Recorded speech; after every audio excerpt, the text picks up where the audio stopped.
কালুবি নামে একটা কিতাব আছে, কমি মাদ্রাসায় পড়ায়, হুজুরও জানে, হুজুরও পড়ছে। এই কিতাবের মধ্যে একটা ঘটনা আছে। এক মহিলা, তার একটা সন্তান খুব অসুস্থ, অনেক চিকিৎসা করছে, ভালো হয় না। লাস্ট পর্যন্ত আল্লাহর কাছে মান্নত করছে, আল্লাহ তুমি যদি আমার সন্তানের রোগ ভালো করে দাও, আমি এই দুনিয়া ছাইরা অন্য দুনিয়ায় 7 দিন থেকে আসবো। মানুষ কি এই দুনিয়ার বাইরে অন্য কোথাও যেতে পারবে? তার মানে কি? কবরে যাবে, তার মানে কবরটা আর এক দুনিয়া। এই মান্নত যখন করছে, আল্লাহ পাক রব্বুল আলামিন তার সন্তানকে সুস্থতা দান করছে। সুবহানাল্লাহ। আমরা আল্লাহর কাছে সুস্থতা চাই না, আল্লাহর কাছে ক্ষমতা চাই না, আল্লাহর কাছে সন্তান চাই না। আমরা সন্তান চাই বন্ড পীরের দরবারে গিয়া, ঠিক না বেঠিক? বাবার কাছে, ন্যাংটা বাবার দরবারে, খাজা বাবার দরবারে, আর অনেক কিছু বলে, চট বাবা, সালা বাবা, তালা বাবা, জট বাবা, অনেক কিছু আছে, সম্পূর্ণ শিরক। এখানে যারা যাবে, এদের কাছে যারা কিছু চাবে, ওর ঈমান নাই। আল্লাহ সব গুনাহ মাফ করবে, শিরকের গুনাহ মাফ করবে না। আল্লাহর বান্দি মানত করছে, আল্লাহর কাছে চাইছে যে তুমি আমার সন্তানকে সুস্থ করে দাও, আমি কবরে 7 দিন থাকবো। আল্লাহ তার সন্তানকে ভালো করে দিয়েছে, কিন্তু আল্লাহর বান্দি আর তার মানত পুরা করে না। মানুষ যখন বিপদে পারে খুব দোয়া করে, আল্লাহ বাঁচাও, মসজিদে টাকা দিমু, মাদ্রাসায় টাকা দিমু, ফকির খিলামু, হুজুর খিলামু। যখন বিপদ থেকে উদ্ধার আর মন থাকে না, আসে না নাই, ভুলে যায়। আমরা সবাই এই আল্লাহর বান্দির কাছে ভুলে, আর তার মানত পুরা করে না, কবরে আর যায় না। একদিন আল্লাহ তাকে রাত্রিবেলা স্বপ্ন দেখাচ্ছে, কিতাবের ঘটনা, বানানো কোনো কিস্সা কাহিনী না। কালুবি কিতাবের নাম কয়ে দিলাম, কালুবি কিতাবের নাম। তো আল্লাহ একদিন রাত্রি স্বপ্নে দেখাচ্ছে, আল্লাহর বান্দি, হে আমার বান্দি, তুমি আমার কাছে মান্নত করেছিলা, তোমার সন্তানকে সুস্থ করে দিলা, তুমি কবরে 7 দিন থাকবা, তুমি কিন্তু এখনো কবরে যাও না, তোমার মান্নত কিন্তু তুমি এখনো পুরা করতেছো না। তুমি যদি তোমার মান্নত পুরা না করো, হে আমার বান্দি, তোমার সন্তানকে আগের মতো অসুস্থ বানায়া দেব। আল্লাহ পারে কি পারে না? সকালবেলায় মা ঘুম থেকে উঠে ছেলেকে বলতেছে, বাবারে, তুমি যখন অসুস্থ ছিলা, তোমার সুস্থতার জন্য আল্লাহর কাছে আমি মান্নত করেছি, আল্লাহ আমার সন্তানকে যদি সুস্থ করে দাও, আমি 7 দিন কবরে থাকবো। আজকে স্বপ্ন দেখলাম, আমি যদি কবরে না যাই, আল্লাহ আবার তোমাকে আগের মতো অসুস্থ বানায়া দিবে।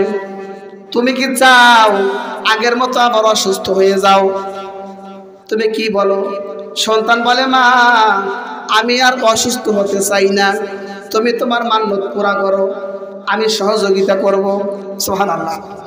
ছেলে কোদাল একটা নিয়ে কবরস্থানে গিয়ে কবর খুঁজছে, মার জন্য, জীবিত মায়ের জন্য কবর খুঁজছে। গ্রামের মানুষ, শত শত মানুষ পিছনে পিছনে যাইতেছে, ছেলে তার মাকে জিন্দা দাফন করবে, দেখি কি হয়। তো কবর খোঁড়া শেষ, কবরের ভিতরে এই মহিলাটা গেছে, মানুষ যেভাবে মাটি দেয় ওইভাবে মাটি দিচ্ছে, সব কিছু বাঁশ টাস দিয়ে দিয়ে চলে আসছে বাড়িতে। বলছে 7 দিন আমি থাকবো, 7 দিন পরে তোমরা আসবা, এসে আমাকে নিয়ে যাবে। 7 দিন পার হওয়ার আগেই যখন তাকে কবরে রেখে আসছে, সবাই চলে গেছে, আল্লাহর বান্দি দেখে কবরের এক সাইডে জানালার মতন দেখা যায়। সুবহানাল্লাহ। এই জানালা দিয়ে উকি দিয়ে দেখে ওই পাশে বিশাল একটা বাগান, খুব সুন্দর ফুলে ফলে ভরা, অনেক সুন্দর একটা বাগান, জান্নাতের বাগান। সেই বাগানের মধ্যে 2 জন মহিলা বসা। একটা মহিলা তাকে ডাকতেছে, এদিকে আসো, এদিকে আসো। এই কবরের মহিলাকে ডাকতেছে। এই কবরের মহিলা যখন জানালার দিকে এগিয়ে গেছে, এটা দরজার মতন হয়ে গেছে। সুবহানাল্লাহ। তখন সেই দরজা দিয়ে বের হয়ে বাগানের মধ্যে প্রবেশ করছে। প্রবেশ করার পরে ওই মহিলার কাছে গেছে, যে মহিলা ডাকছে, গিয়ে দেখেন এই মহিলাটা স্বর্ণের একটা চেয়ারের মধ্যে, জান্নাতের একটা বাগানের মধ্যে বসা, শৈলের মধ্যে হীরা মানিক খচিত, স্বর্ণ খচিত নকশা করা, দামি দামি শাড়ি পরা, সেখানে সে চেয়ারের মধ্যে বসে আছে, এত শান শওকতে। কিন্তু এই মহিলার মাথার উপরে একটা বড় পাখি, বাস পাখি, জোরে বলেন কি পাখি? এই পাখিটা কিছুক্ষণ পর পর এই মহিলার মাথার মধ্যে ঠোকর দেয়, এমনভাবে ঠোকর দেয় যে মাথার মজক বের করে ফেলায়, আর মহিলা যন্ত্রণায় ছটফট করতে থাকে। স্বর্ণের চেয়ারের মধ্যে বসা, অনেক নাচ নিয়ম, কিন্তু মাথায় এই পাখিটা ঠোকর দেয়। এবার এই মহিলা, এই জীবিত মহিলা, এই কবরস্থানের এই জান্নাতের বাগানের মহিলাকে বলতেছে, মা তোমার পরনে দেখি জান্নাতে পোশাক, অনেক স্বর্ণের দামি চেয়ারের মধ্যে বসা আছো, জান্নাতের বাগানের ভিতরে আছো, অনেক খাদেমও আছে, কিন্তু তোমার মাথার উপরে কেন একটা পাখি? এই পাখিটা কেন তোমাকে বারে বারে মাথার মধ্যে আঘাত করে? তোমার মাথার মজক কেন বের করে? তোমাকে কেন তো কষ্ট দিচ্ছে? আমাকে বুঝাও। এবার এই আল্লাহর বান্দি বলে, মা রে, আমি যখন দুনিয়াতে ছিলাম আমি পর্দায় থাকতাম, আমি 5 ওয়াক্ত নামাজ পড়তাম, আমি কোরআন শরীফ তেলাওয়াত করতাম, আমি তাহাজ্জুদ পড়তাম, আমি সব ইবাদত করেছি, যত ভালো কাজ সব করেছি, নামাজ রোজা হজ যাকাত সব করেছি, পর্দাও থেকেছি, এলাকার কোনো মানুষ আমার দেখে নাই। সেই জন্য আল্লাহ রাব্বুল আলামিন আমাকে জান্নাতের বাগান দিয়েছে, জান্নাতের মধ্যে স্বর্ণের চেয়ার দিয়েছে, শৈলের মধ্যে স্বর্ণের নকশা করা অনেক দামি দামি কাপড় দিয়েছে। সুবহানাল্লাহ।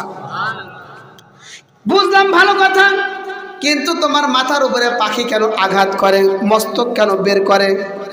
এবার বলতেছে, মা আমি নামাজ রোজা হজ যাকাত পর্দা পুশিদা সব করেছি, কিন্তু আমার একটা সমস্যা ছিল, আমার স্বামীকে আমি কখনো দাম দিতাম না। আমার স্বামী যদি বলতো 1 গ্লাস পানি দাও, আমি দেই নাই। আমার স্বামী যদি বলতো মাথায় একটু তেল দাও, আমি দেই নাই। আমার স্বামী যদি বলতো আজকে তুমি একটু খিচুড়ি রান্না করো, আমি ভাত রান্না করে ধুয়ে দিয়েছি। সোজা কথা, স্বামীর কথা আমি মানি নাই, স্বামীর অবাধ্য ছিলাম, যার কারণে কবরের ভিতরে আল্লাহ রাব্বুল আলামিন এত নাজ নিয়ামত দেওয়ার পরেও আমার মাথার উপরে একটা বাজ পাখি সেট করে দিয়েছে। এই বাজ পাখিটা প্রতিনিয়ত আমার মাথার মস্তক বের করে খায়। নাউযুবিল্লাহ। আচ্ছা বলেন তো, আপনাকে যদি প্রধানমন্ত্রীর আসনে বসানোর পরে এত বড় ক্ষমতা দিলাম, আপনি প্রধানমন্ত্রী, হীরা মানিক দিয়ে ওইরকম একটা চেয়ার বানায় সিংহাসন বানায় দিলাম, পুরা প্রাসাদটা আপনাকে স্বর্ণ দিয়ে বানায় দিলাম, কিন্তু ভিতরে আপনার আযাব হচ্ছে, মাথার ভিতরে যদি একটা রড ঢোকা দিয়ে হয়, আপনার এই শান শওকতের কোনো দাম আছে? কোনো মূল্য আছে? কিছুই নাই। নামাজ রোজা হজ যাকাত করছে, পর্দায় থাকছে, সব ভালো কাজ করছে, কিন্তু স্বামীর কথা মানে নাই, স্বামীর বাধ্যকতা থাকে নাই, যার কারণে মাথার ভিতরে পাখি ঠকাইতেছে। এই নাচ নিয়ামতের কোনো দাম আছে? নাই। পাশেই দেখে আরেকজন মহিলা ওইরকম জান্নাতের বাগানের মধ্যে বসা, স্বর্ণের চেয়ারে বসা, হীরা মানিক খচিত নকশা করা শাড়ি পরা। এই মহিলার উপরেও 2টা পাখি, কিন্তু এই পাখি 2টা ডানা দিয়ে বাতাস দিতেছে। সুবহানাল্লাহ। কি করে? বাতাস দিতেছে। আগেটাকে মাথায় ঠোকর দেয়, এটা কি করে? বাতাস দেয়। এর কাছে যখন গেছে তাকে বলতেছে, মা তোমার কেন এত শান শওকত, তোমার পাখি কেন বাতাস দেয়, আর পাখি কেন তাকে আঘাত করে? আল্লাহর বান্দি এবার বলতেছে, মা দুনিয়ায় থাকতে আমি নামাজ রোজা করেছি, হজ যাকাত করেছি, পর্দায় থেকেছি, কোরআন তেলাওয়াত করেছি, সব কিছু করেছি, আমার স্বামী যা পছন্দ করতো তাই করেছি, আমার স্বামী আমাকে যা বলেছে আমি তাই করেছি, আমার স্বামীর কথার অবাধ্য এক জাররা পরিমাণও হই নাই, আমার স্বামীর ইচ্ছার বাইরে আমি কোনো কিছুই করি নাই। আমার স্বামী যদি বলতো সারাদিন সারা রাত তুমি বাইরে থাকবা, বাড়ির বাইরে যদি আমার সন্তানও মারা যায়, সন্তানকে ধরার জন্য তুমি বাইরে যেতে পারবা না, আমি তাই করেছি, আমার স্বামীর কথা মতো আমি বাড়িতে থেকেছি। এই জন্য আল্লাহ রাব্বুল আলামিন আমাকে জান্নাত দিয়েছে, হুরগিল মান দিয়েছে, অনেক নাজ নিয়ামত দিয়েছে, আর জান্নাতের 2টা পাখি আমাকে বাতাস দেয়। এবার এই যে মহিলা মাথায় যে ঠোকর দিচ্ছে, এই মহিলাকে বলতেছে 7 দিন বাদে তোমার ছেলে নিতে আসবে, আমার গ্রাম অমুক জায়গায় অমুক আমার স্বামী অমুকের ছেলে, তাকে বইলো সে যেন আমাকে মাফ করে দেয়। 7 দিন পরে ছেলে আবার কবর করার জন্য যাচ্ছে, গ্রামের হাজার হাজার মানুষ পিছনে পিছনে যাইতেছে, দেখি 7 দিন হলো তার মাকে জীবিত কবর দিছে, মারা গেছে না জীবিত আছে, সব গেছে। কবর যখন খুঁড়ছে ভিতর থেকে তাজা মানুষ বের হয়েছে। সুবহানাল্লাহ, ক্ষমতা কার? আল্লাহ। পারেন কি পারেন না? পারেন। তো কবর থেকে বের হওয়ার পরে কোনো কথা বলতেছেন না, সে সোজা হাঁটতেছে, কোনো কথা বলে না। পিছনে পিছনে হাজার হাজার মানুষ যাইতেছে। একটা উঁচু জায়গায় দাঁড়াইছে, একটা টিলার উপরে দাঁড়ায় বলতেছে, সব লোক তো নিচে দাঁড়ানো, যে অমুক গ্রামের অমুকের ছেলে অমুক নাম এখানে কি আছে? বলে জি আমি আছি। বলে কেন? বলতেছে ভাই আমাকে কবরে রাখার পর এই দৃশ্যগুলো দেখলাম, তোমার স্ত্রীর নাম কি অমুক? বলে হ্যাঁ। বলে তোমার স্ত্রী কেমন ছিল? বলে খুব ভালো, নামাজ পড়ছে, কোরআন পড়ছে, পর্দায় থাকছে, হজ জাকাত করছে, তাহাজ্জুদ পড়ছে, খুব ভালো ছিল। আর কি সমস্যা? আর কোনো সমস্যা ছিল? বলে সবই ভালো, কিন্তু একটা জিনিস খারাপ ছিল। বলে কি?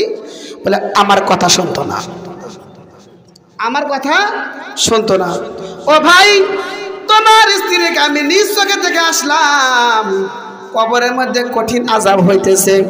তোমার স্ত্রী আমার কাছে বলেছে আমার স্বামীকে বলো সে যেন আমাকে মাফ করে দেয়। তুমি তোমার স্বামীকে মাফ করে দাও, না তোমার স্ত্রীকে তুমি মাফ করে দাও।